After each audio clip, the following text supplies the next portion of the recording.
ಶ್ರದ್ಧೆಯಿಂದ ಬರುವವರ ಮಠ, ಸಂಕಷ್ಟಗಳನ್ನು ದೂರ ಮಾಡಲಿಕ್ಕೆ ನಡ್ಕೊಳ್ಳುವವರ ಮಠ. ಇಂಥ ಮಠ ಇವತ್ತಿನ ದಿವಸ ಪರಮ ಪೂಜ್ಯರು ಅನೇಕ ವಿಷಯಗಳನ್ನು ನೋಡಿದಾಗ ನಾವು ಇವತ್ತು ಒಂದು ಮಾತನ್ನು ಹೇಳಲಿಕ್ಕೆ ಇಷ್ಟಪಡ್ತಾ ಇದ್ದೀವಿ. ಕೇವಲ ಉತ್ತರ ಭಾರತ ಮತ್ತು ದಕ್ಷಿಣ ಭಾರತಕ್ಕೆ ನಾವು ಇವತ್ತು ದಿವಸ ಹೋಲಿಕೆ ಮಾಡಿ ನೋಡಿದಾಗ ಉತ್ತರದ ಭಾರತದಲ್ಲಿ ಇವತ್ತು ಶಿಕ್ಷಣದ ಲಿಟ್ರಸಿ ರೇಟ್ ಕಡಿಮೆ ಇದೆ. ಯಾಕಂದ್ರೆ ಅಲ್ಲಿ ಇಂಥ ಮಠಮಾನ್ಯಗಳು ಇಲ್ಲದೇ ಇರತಕ್ಕಂಥ ಸಂದರ್ಭದಲ್ಲಿ ಇವತ್ತು ಲಿಟ್ರಸಿ ರೇಟ್ ಅಂದರೆ ಶಿಕ್ಷಣದ ಒಂದು ಶಕ್ತಿ ಅಲ್ಲಿ ಕಡಿಮೆ, ಶಿಕ್ಷಣದ ಕೊರತೆ ಅಲ್ಲಿದೆ. ಆದರೆ ಇದೇ ಒಂದು ದಕ್ಷಿಣ ಭಾರತದಲ್ಲಿ ಇಂಥ ಮಠಮಾನ್ಯಗಳು ಇರೋದ್ರ ಮುಖಾಂತರ ಇವತ್ತು ಧರ್ಮದಾಸೋಹ, ಅನ್ನದಾಸೋಹ, ಜ್ಞಾನದಾಸೋಹನ ಕೊಡೋದ್ರ ಮುಖಾಂತರ ಸುಶಿಕ್ಷಿತರನ್ನು ಮಾಡಿರ್ತಕ್ಕಂಥ ಯಾವುದಾದ್ರೂ ಒಂದು ಮಠಗಳು ಇದ್ರೆ ಇವತ್ತು ದಿವಸ ಅದು ನಮ್ಮ ಮುಗಳಕೋಟದ ಮಠ ಅನ್ನುವಂಥ ಮಾತನ್ನು ಈ ಸಂದರ್ಭ ಹೇಳಲಿಕ್ಕೆ ಇಚ್ಛೆ ಪಡ್ತಾ ಇದ್ದೇನೆ.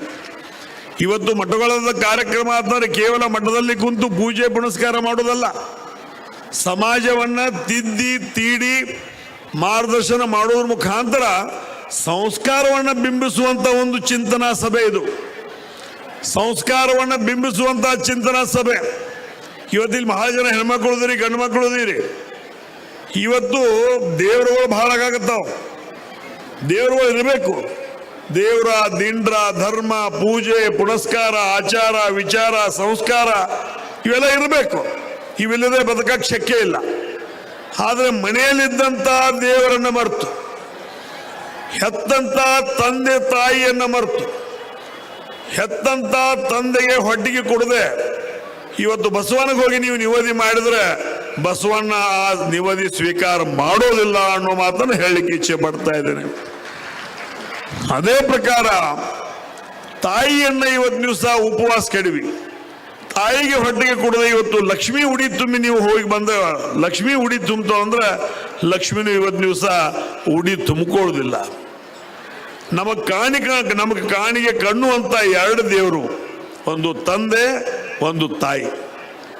ಅವರುಗಳನ್ನ ಪೂಜೆ ಮೊದಲು ಮಾಡುವುದನ್ನ ಮಾಡಿಕೊಂಡು ಅವ್ರನ್ನ ವ್ಯವಸ್ಥಿತವಾಗಿ ಇಡೋದ್ರ ಮುಖಾಂತರ ಧರ್ಮ ಕಾರ್ಯಗಳನ್ನು ನಾವು ಮಾಡೋಣ. ಆದರೆ ಇತ್ತಿತ್ತಲಾಗಿ ಏನಾಗ್ತಾ ಇದೆ ಅಂದ್ರೆ ತಂದೆ ತಾಯಿಯನ್ನ ಪಾಲ ಹಚ್ಕೊಳಕತ್ತಾರ. ಕರಿ ಜಮೀನು ಯಾರು ನೀರಾವರಿ ಜಮೀನು ಇಟ್ಟತಿ ನೀ ಅಪ್ಪನ ನೋಡ್ಕೋ,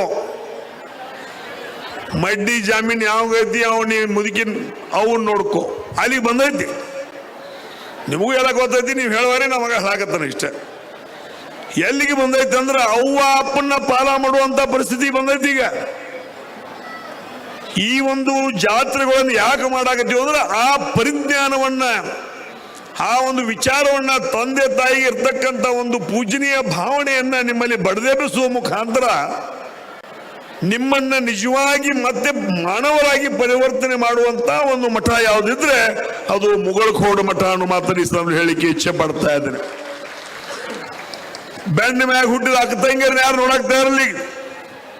ತವ್ರ ಮನೆಗೆ ಒಂದು 2 ದಿವಸ ಬರ್ತಾನಂದ್ರೆ ಒಳಗ್ ಕಾಲು ಹಾಕು ಕೂಡ ಯಾವಾಗ ಹೋಗುತ್ತಿ? ಮತ್ತೆ ಅವ್ರ ಸಹಿ ಮಾಡ್ತಾರೋ? ಅಪ್ಪ ಅವನ ಹೆಸರಲ್ಲಿ ಜಮೀನ್ ಇದ್ರೆ ಸಹಿ ಮಾಡಕ್ಕೆ ಇವ್ರು ಹೋಗ್ತಾರೋ? ಮೊನ್ನೆ ಭಾವ ಬಂದಾಗ ಯಾವಾಗ ಹೋಗ್ತಿ ಅಂತ ಕೇಳಿದ್ರೆ ನಾನು ಸಹಿ ಮಾಡೋದಂತ.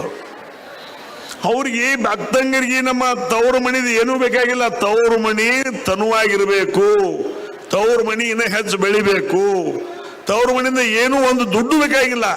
ಬಂದಾಗ ಬಾ 4 ದಿವಸ ಇರು, ನಿನ್ನ ಮಗನ ಮದುವೆ ಚೆನ್ನಾಗಿ ಮಾಡೋನು, ಮಗನ ಕಲಿಸುನು, ಎದಕ್ಕೆ ಅಂಜಬೇಡ, ತವ್ರ ಮಣಿ ನೀನು ಹಿಂದೆ ಐತಿ ಅನ್ನುವಂಥ ಒಂದು ಪುಣ್ಯದ ಮಾತಾಕಿಗೆ ಬೇಕಾಗಿರ್ತೈತೆ ಹೊತ್ತಾಗಿ ನೀವು ಹೊಲ ಮಣಿ ಬೇಕಾಗಿರಾಗಿಲ್ಲ. ಅದನ್ನು ಇವತ್ತು ನಾವು ಕೇಳೋದು ಮರೆತು ಬಿಟ್ಟಿದ್ದೀವಿ. ಈ ಒಂದು ಪರಿಜ್ಞಾನವನ್ನ, ಮಾನವೀಯತೆಯ ಮೌಲ್ಯವನ್ನ ನಮ್ಮೆಲ್ಲರಲ್ಲಿ ಬಡದು ಎಬ್ಬಿಸುವಂತ ಕೆಲಸ ಇಂಥ ಒಂದು ವೇದಿಕೆಗಳು ಮಾಡುವುದ್ರ ಮುಖಾಂತರ ಮಾನವರಾಗಿ ಹುಟ್ಟಿದೀವಿ, ಮಾನವರಾಗಿ ಬದುಕೋಣ, ಮಾನವರಾಗಿ ಸಾಯೋಣ. ಈ ಒಂದು ವ್ಯವಸ್ಥೆಯಲ್ಲಿ ಇಷ್ಟೆಲ್ಲ ಗಳಿಸಿದ್ವಿ, ಏನೇನೋ ಮಾಡಿದ್ವಿ, ಎಲ್ಲ ಇಲ್ಲೇ ಬಿಟ್ಟು ಹೋಗ್ತೀವಿ. ತೆಗಿನ್ಯಾಗ ಒಂದ್ ವೇಳೆ ಇದ್ರು ಹಿಂಗೆ ಡಬ್ಬ ತಿರುಗಿ ಉಡ್ದಾಡ್ ಹರ್ಕೋತಾರ, ಹಿಂಗೆ ಡಬ್ಬ ತಿರುಗಿ ಉಡ್ದಾಡ್ ಹರ್ಕೋತಾರ, ಏನು ಬಿಡುದಿಲ್ಲ. ಅಂದ್ರೆ ಇದೆಲ್ಲ ಇಲ್ಲೇ ಬಿಟ್ಟು ಹೋಗೋದೈತಿ. 2 ಶಬ್ದ ಹೇಳೋದೈತಿ, ಒಂದು ಚಲೋ ಒಂದು ಕೆಟ್ಟ. ಇದ್ದಪ್ಪ ಇನ್ನೊಂದು 4 ದಿವಸ ಇರಬೇಕಾಗಿತ್ತು, ಬಹಳ ಚಲೋ ಮನುಷ್ಯ ಇದ್ದ, ಆದ್ಮೇಲೆ ಅನ್ಸ್ಕೋಬೇಕು. ಇಲ್ಲ ಅದು ಸಾಯು ಸತ್ ಇನ್ನೊಂದು 10 ವರ್ಷ ಮಗ ಮೊದ್ಲು ಯಾಕೆ ಸಾಯಲಿಲ್ಲ, ಈ 2 ಒಳಗೆ ಒಂದು ಅನ್ಸ್ಕೋಬೇಕು ನಾವು.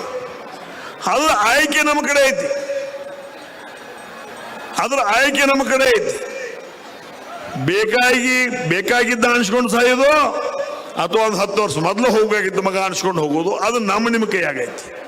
ಅದನ್ನ ನಿಮ್ಮ ಕೈಯಾಗ ಉಳಿಸ್ಕೋಬೇಕಾರೆ ತಂದೆ ತಾಯಿ ಅಕ್ಕ ತಂಗಿ ಹಿರಿಯರು ಪರಮ ಪೂಜ್ಯರು ಸಮಾಜವನ್ನು ನಡೆಸೋರು ಒಳ್ಳೆ ಆಚಾರ ವಿಚಾರ ಸಂಸ್ಕಾರವನ್ನು ಇಟ್ಕೊಂಡು ಹೋಗುವಂಥ ಕೆಲಸ ಕಾರ್ಯಗಳನ್ನು ಇವತ್ತು ದಿವಸ ನೀವೆಲ್ಲ ಕೂಡಿ ಮಾಡಬೇಕಾಗಿದೆ.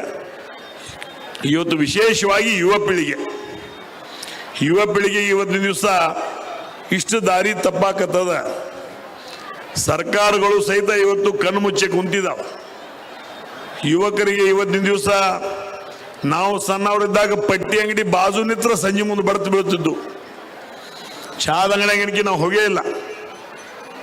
ಆದರೆ ಈ ಒಂದು ಯುವಕರು ಸಹಿತ ಇವತ್ತು ಏನು ದಾರಿ ತಪ್ತಾ ಇದ್ದೀರಿ, ಅದು ನಮ್ಮ ಒಳ್ಳೆಯ ಸಂಸ್ಕಾರದ ನಡಿ ಅಲ್ಲ ಅನ್ನುವಂಥ ಮಾತನ್ನು ಸಹಿತ ಇದೇ ಸಂದರ್ಭದಲ್ಲಿ ಹೇಳ್ತಾ, ಮುರುಗೇಂದ್ರ ಅಪ್ಪನವರು ಇವತ್ತು ದಿವಸ ಇವೆಲ್ಲ ಕಾರ್ಯಕ್ರಮ ಹಾಕೋದು ಉದ್ದೇಶ ಏನು, ನನ್ನ ಸಮಾಜ, ನನ್ನ ಜನ, ನನ್ನ ಭಕ್ತರು, ಅವ್ರ ಮಕ್ಕಳು, ಅವ್ರ ಮೊಮ್ಮಕ್ಕಳು ಒಳ್ಳೆಯ ಸಂಸ್ಕಾರವಂತಾಗಿರಲಿ, ವಿಚಾರವಂತವಾಗಿರಲಿ, ದಾನ ಧರ್ಮ ಶ್ರದ್ಧಾ ಭಕ್ತಿ ತಂದೆ ತಾಯಿ ಅಕ್ಕ ತಂಗಿಯನ್ನು ನೋಡ್ಕೊಳ್ಳೋಂಥ ಶಕ್ತಿಯನ್ನು ಅವ್ರು ಕೂಡಲೇ ಅನ್ನೋ ಸಲುವಾಗಿ ಅವರು ಇಂಥ ಕಾರ್ಯಕ್ರಮ ಹಮ್ಮಿಕೊಳ್ತಾರೆ. ಹೊರತಾಗಿ ಈ ಒಂದು ಸಂಸ್ಕಾರದಲ್ಲಿ ಬೆಳೆದು ಬಂದಿರತಕ್ಕಂಥ ನೀವೆಲ್ಲ ಮನೆಯಲ್ಲಿರ್ತಕ್ಕಂಥ ದೇವರುಗಳನ್ನು ಮೊದಲು ಪೂಜಿಸಿ, ತಂದೆ ತಾಯಿ ಅಕ್ಕ ತಂಗಿಯನ್ನು ಪೂಜಿಸಿ, ಉಳಿಕಿದಂಥ ಎಲ್ಲ ದೇವರುಗಳನ್ನು ನಾವು ಮಾಡಬೇಕಾಗ್ತದೆ. ಆ ನಿಟ್ಟಿನಲ್ಲಿ ನಮ್ಮೆಲ್ಲರಿಗೆ ನಾನು ಇವತ್ತು ಮನವಿಯನ್ನು ಮಾಡ್ತಾ ಇದ್ದೀನಿ. ಶ್ರೀಮಠದ ಕಾರ್ಯಕ್ರಮಕ್ಕೆ ಮತ್ತು ಶ್ರೀಮಠದ ಭಕ್ತರಲ್ಲಿ ಒಂದು ವಿಶೇಷವಾಗಿ ಇಲ್ಲಿ ದಾನ ಬಹಳ ಜನ ಮಾಡ್ತಾರೆ. ಮುಗುಳ್ಕೋಡು ಮಠಕ್ಕೆ ದಾನ ಅನ್ನೋದು ಬಹಳ ಜನ ಮಾಡ್ತಾರೆ. ಆದರೆ ಹೆಚ್ಚಾದವ್ರು ದಾನ ಮಾಡೋದಿಲ್ಲ. ನಮ್ಮ ಕೈಯಾಗ 100 ರೂಪಾಯಿ 50 ಕೋಟಿ ರೂಪಾಯಿ ದಾನ ಮಾಡೋದಿಲ್ಲ. ತನಗೆ ಏನು ಐತಿ ಅದನ್ನು ತನಗೆ ಅರ್ಧ ಕಡಿಮೆ ಮಾಡ್ಕೊಂಡು ಇವತ್ತು ದಿವಸ ಮುಗುಳ್ಕೋಡು ಮಠಕ್ಕೆ ದಾನ ಮಾಡ್ತಾರೋ ಅನ್ನೋಂಥ ಮಾತನ್ನ ಇವತ್ತು ದಿವಸ ನಾವು ಹೇಳಿಕೆ ಇಚ್ಛೆ ಪಡ್ತಾ ಇದ್ದೀವಿ.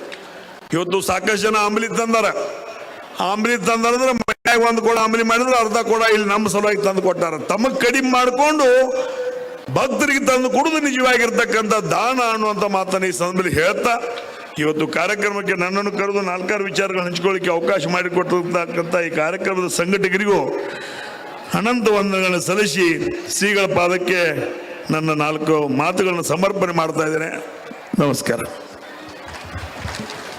ಬಹಳಷ್ಟು ವಿಶೇಷ ರೀತಿಯಾಗಿ ಮನುಷ್ಯರನ್ನು ಪ್ರೀತಿಸುವುದೇ ಮಾನವೀಯತೆಯ ಧರ್ಮ ಅಂತಕ್ಕಂತಹ ಸ್ಫೂರ್ತಿದಾಯಕ ನುಡಿಗಳನ್ನ ಹಂಚಿಕೊಂಡಿರ್ತಕ್ಕಂಥ ಶ್ರೀಯುತ ರಮೇಶ್ ಕತ್ತಿಯವರಿಗೆ ಧನ್ಯವಾದಗಳನ್ನು ಸಮರ್ಪಣೆ ಮಾಡುತ್ತಾ